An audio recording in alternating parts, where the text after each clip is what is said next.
So last week we walked you through all the 5 neurotypes. Today we're going to be zooming in on just one type, the type 3, the ugly duckling of the bunch. Welcome back to the Ready for More podcast. Strength is for everybody. I'm Idi. You don't see the type 3s on social media very often. And honestly, it looks boring if you're not wired for it. Most of what gets posted out there is catered to the type 1s. These are the high-intensity PR chasing crowd. But if that kind of energy drains you instead of fueling you, you just might be wired like me. And if you're a type 1 or type 2A, pay close attention. What you're gonna be hearing now sounds nothing like the way you train, but that is exactly the point. All right, so here's a little origin story. When I started lifting, me and my friends were addicted to the gym, mainly because it was all about getting as swole as possible. Plus, my cousin owned the gym, so we pretty much lived in there. And back then, there was no CrossFit, there was no Hydrox. It was just literally bodybuilding. We followed all the mass monsters like Dorian, Ronnie, Flex, Kevin. But things really started getting out of control, to be honest, when Ronnie started winning. We were in the gym 5 days a week, barely missing a session. And there's the funny part. We literally did the same exercises all year round. Same splits, same movements, same everything. That was all we knew. I mean, it worked. So the same thing with sports. I wasn't the most naturally gifted guy starting out, but every morning before school, I would go out and watch the guys play soccer. You know, eventually I would start practicing with them and then eventually playing with them. And one thing I noticed about myself earlier on, failure, it didn't faze me. I actually thrived on it. I never got down on myself. All I cared about was getting better. If you beat me, I was going to find a way to come back and get you eventually. I mean, I wasn't doing that to stick it to anybody. I was just trying to prove to myself that I could figure it out. And here's the other thing I noticed. Some of my friends took losses really hard. And the second I started beating them, they just quit. I knew they were wired differently from me. I just didn't know why. So what does my training look like today? I mean, it's still basic, still simple. It's going to look like 3 to 4 full body lifting sessions a week, 30 to 45 minutes, 2 cardio days, and 1 higher intensity day, 10 to 20 minutes. I usually start with some breathing and original strength resets, stuff like rocking, rolling, head nods, some crawling. That'll take me 5 to 10 minutes, depending on how tight I feel. So because I'm already amped up, starting that week kind of calms my nervous system down. So if you're a type 1, on the other hand, that is the total opposite. You've got a low baseline adrenaline. You need to be actually amped up. So that kind of slow warm-up would completely kill your motivation. All right, so let us talk about the dark side of the type 3s. It's not all unicorns and rainbows for us. For a type 3, burnout doesn't show up on the outside. It's quiet internal crisis. You're not going to see an explosive meltdown. Calm down. I'm calm!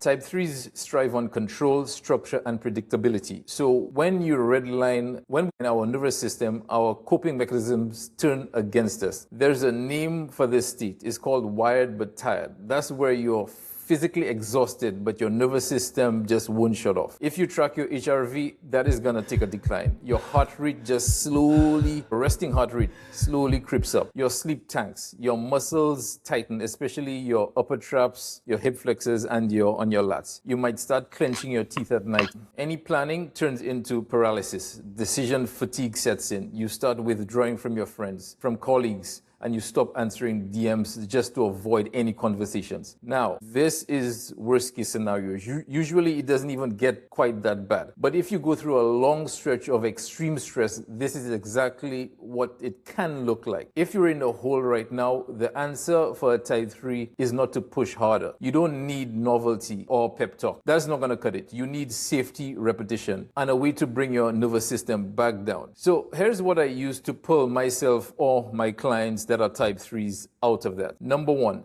0 novelty deload. So I want you to take 2 to 3 weeks of absolutely no new exercises. So that means no complex movements. You want to keep it simple and basic. So you're going to stick with 3 to 4 movements you've already mastered. Say a squat, a hinge, a push, or pull. Nothing that requires heavy cognitive processing. All right. So number 2, you're going to cut your volume 40 to 50%. Keep the intensity at RPE 6 or 7. Okay, so that means like 3 to 4 reps left in the tank. Okay, so that'll keep your cortisol in check while the volume comes down. Number 3, we're gonna do some predictable cardio. Okay, so that looks like a brisk walk outside, or you're gonna hop on a treadmill, or pick whatever machine you like. Just make sure you can still hold a conversation while you're doing it. If you can't, it's a bit too intense. All right, so number 4, close all open loops. Build a rigid, low stimulus evening ritual. All right, so you're gonna dim your overhead lights when the sun goes down. You're gonna cut your screen time down 1 to 2 hours before bed. Stay away from anything too stimulating. You wanna give your brain a predictable runway so it could just shut down.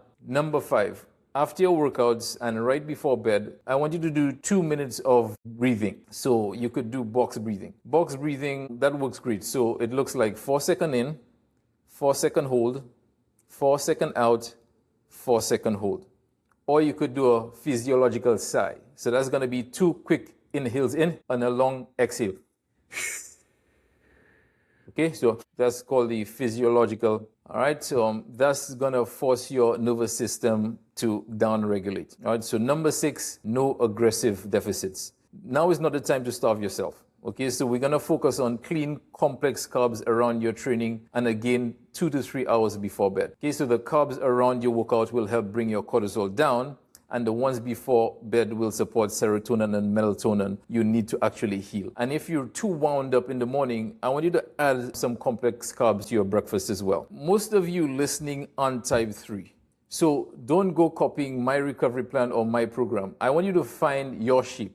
Each type has one, the heavy and short sheep, the explosive sheep, the variety sheep, the field sheep, or the structured sheep. Train with your wiring, not against it. The takeaway, my training looks boring from the outside. Okay, so I do the same lifts, the same patterns, and I'm not bored by doing them. It works for me. So if you're a type 3, like me, give yourself permission this week. Okay, so I want you to slow it down, repeat the workout, add control before you add load. See what happens. If you're not a type 3, your shape is different.